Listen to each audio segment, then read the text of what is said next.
What's your name? Kristen. Okay. And you are? I'm a land defender. Yeah. Yeah. Now that BC Hydro is officially open today, how has the response been from people going in and around the building? It's been pretty quiet. Security is the only one that's really talked to us. We've gotten a couple dirty looks, I guess, from people going in and out, or curiosity, I guess, might be the look too. I've only had an encounter with one employee. I didn't catch his name, but he was rather aggressive and rude. Started yelling at me a little bit, which was unfortunate, you know. They've got security here, but I don't, and I'm the one getting yelled at, so that was kind of interesting, but yeah. How have you noticed the security presence around BC Hydro? Because this has been something that they're very good at doing, is portraying kind of victimized. Yeah, I mean, I find it quite interesting. Like I said, I was the person who was just getting yelled at, and I had no one here for me, but security was there watching out for that guy, which is just kind of fucked. It's pretty heavy. I mean, there's always at least 4 security guards around that we can see, at least. And they've been taking pictures and taking a lot of notes and stuff, so they've got a pretty heavy eye on us. There's also cameras everywhere around the property too. So, and the lights are turning on at night, so they're definitely keeping a 24-hour watch on us. Security guards here at night as well, so yeah. How was last night, and well, I guess your first day of kind of kicking it off? It's been really good, you know, it's been good. I mean, the weather yesterday was crazy, but once we got in here, we were able to dry out a bit. I have a lot of visitors, a lot of people bringing, you know, hot water and food for the others, not for me, but for the others. And lots of support, like I've seen a lot of familiar faces coming and giving words of encouragement and stuff like that. And yeah, it was good. We had a great sleep. We slept until 9:30, so that was a good first night. Awesome. So with it being a hunger strike, what's the significance to you behind doing an actual hunger strike around the sightseeing area? Totally. Well, the sightsee project for me is just so unnecessary. Like, it's really quite simple. We don't need the project. It's not for the people of BC. It's for industry, and it's directly related to Christy Clark's big LNG dreams, right? This project is footed by us so she can make more money, and so can her friends in oil and gas. They're just going to line their pockets, and we're going to be footing the bill for a long time. So it's simple that we don't need it, and it's simple that we do need everything it's going to destroy.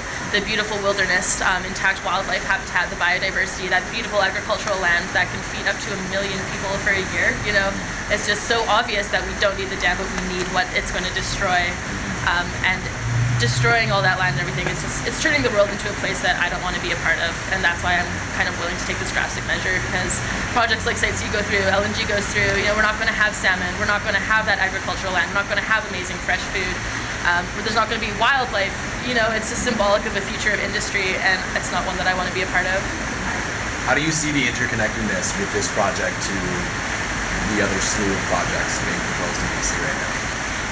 Well, I mean, it's kind of been exposed, isn't it, that the energy for this project is just as much as it needs for the 3 LNG projects on the northern coast of BC. So yeah, I mean, it's providing energy for industry, and it's industry that we also don't need. You know, why would we develop billions and billions and billions of dollars of LNG and oil and gas industry when we know we have to start shutting that down? Like, those billions of dollars could go towards so many other things, like a transition to renewable, and Justin Trudeau saying we need these pipelines to transition to renewables. It's like, you're spending so much fucking money to make the pipelines, like, it's just ridiculous. And that's another thing we're talking about down here too. There's a couple of women representing the women of the downtown east side and connecting the issues of displacement and resource extraction, because the Minister of Mining, Rich Coleman, is also the Minister of Housing, and we find that extremely problematic, especially when he's willing to spend $9 billion on a project like the Site C Dam, but he can't even get housing for the women of the downtown east side. Why do you think it's so urgent to do something as drastic as a hunger strike now? Because they've already started construction. They're pretty much illegally pushing through this project. The Treaty 8 have said no to it. Several groups have taken them to the court case. They're still flooding archaeological sites, clearing old growth forests, destroying wildlife habitat. Like, Christy Clark has every intention of pushing this through as fast as she can. She said in her own words that she wants to get it past the point of no return before the court cases are done and stuff.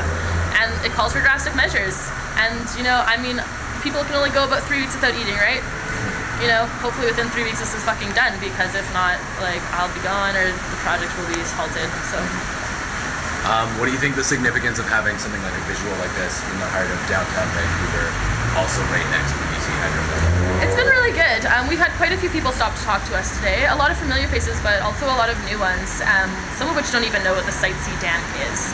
So people know what BC Hydro is, but they don't know what Site C is and what the problems it's causing are. So it's pretty awesome to have people come curiously ask us what we're doing. People from America, China, tourists who are like, what is this?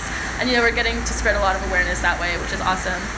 Also, seeing the employees of BC Hydro go in and out, I'm hoping that, by like day 10, when I'm looking a little skinny and tired, they won't be able to just walk by me, right? They're going to work on a project that I'm putting my life on the line for, and hopefully that'll start to hit home with some of them. What do you think the public image of BC Hydro is, just the average passerby? I don't think people think about it very much. I know about, from my experience, they've just been BC Hydro my whole life, and I didn't really think critically about them until I started thinking critically about the world in general. So I think unless you're kind of aware of what's going on in the world on a grander scale, they just are. BC Hydro just is that providing service, Do you see that they have quite a green image in the public perception? On the surface, I guess? I don't know. That's hard for me to comment on because my image of them is so far the opposite. I can't relate to an image that would see them as green, really, at this point. So. Why do you think there has been a lack of attention to the Site C dam? Why do you think it's gotten to this point without any kind of uproar? I'm not sure. I think maybe because it's just so far away, and they've done such a good job of greenwashing it, as Hydro in general. They've greenwashed it from the beginning, saying that this is, they're just lying. They're just giving the message that this is green energy for the future of BC, and it's just all lies, and people are believing it though, and I think it's, people in BC have a really amazing life. Sorry, so-called BC. They have fresh air, land, and water. There's food, there's abundant wildlife, there's intact wilderness left.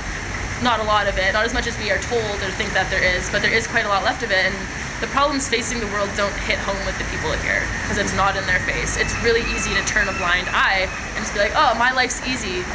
I don't have to worry about this right now. It's not affecting me right now. But it will. The problems of the globe will absolutely come to affect us, especially for the last ones with a shitload of fresh water. We're kidding ourselves if we think that's not going to come kick us in the ass. And Site C, it's globally irresponsible at this point to eliminate food that can feed 1 million people. Yeah. It's a global issue. Tied into that a little bit, one of our last big questions. What is your future vision for either the Peace Valley or just BC in general? What's the future you're proposing? Oh, well, we're really at a tipping point. We're at that point where there's almost more polluted water than not, and more polluted land than not, and the air, it's just getting so toxic that I'm seriously scared for my future within it, and that's why I'm doing this. I think it's really important to remember that the earth is a living thing, and it needs its intact forest, that's its lungs, right? The clean water, that's the rivers, that's its veins. Without those things, it will die, and we're kidding ourselves if that's not going to impact us, right? We're at a point where we just can't afford to destroy any more wilderness or wildlife. We just have to respect that biodiversity and the role that it plays in giving us our own lives. So I think all mining, everything, it just has to stop. We have so much shit that we have extracted and wasted. There are years, centuries of recycling and rebuilding to do, and reevaluating and redesigning. We don't need any more. We just have to make things more effective and efficient with what we've already got, because there's countries that are literally full of garbage, of valuable resources like copper and stuff that we could be recycling and we're not. So we don't need to expand any more industry. We just need to clean up what we've dealt with because we've got more than enough to work with. Last thing. Yeah. Do you feel solidarity building across BC with this and other fights? I absolutely think so. Yeah. Just before this, I was up at the Unistoten camp, where I've spent quite a bit of time over the last year, and they're blocking LNG pipelines that are going to be fueled by Site C. It's all interrelated. And I went to quite a few awesome events while I was up there. The screening of the Last Stand for Lilu film. So I went to Hazelton and met some really beautiful people there and got to meet the Lilu Island warriors and some of the Maddie Lee warriors and all that kind of, all those people. And it was really beautiful to see them all coming together. It was some really inspiring events and moments together to see all these epic people who are willing to put their lives on the line to come together and say, fuck no to this stuff. And it's really encouraging. I don't know if my time up there in those empowered Indigenous communities, if I hadn't been there, I don't know if I would have had the strength to come down and do this. Elsipogtog, New Brunswick. Yep. Right? What do you think? Like, what kind of connection do you think that there could be made, maybe between what's going on here, what's going on there? Totally. I don't know a whole lot amount about what's going on there, other than that it's fracking, right? Yeah. They were. It's just another beautiful example of indigenous resistance to colonial capitalism taking their land and ruining it.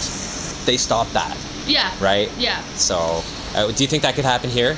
Absolutely. Okay. It's going to, right? These people are willing to put their lives on the line to fight to the death. Like, that's kind of an example. Like, this is kind of an example of that, too. Like, if Christy Clark's actually going to push this shit through, it means that she's, like, declaring war on her citizens because I'm willing to put my life on the line for it.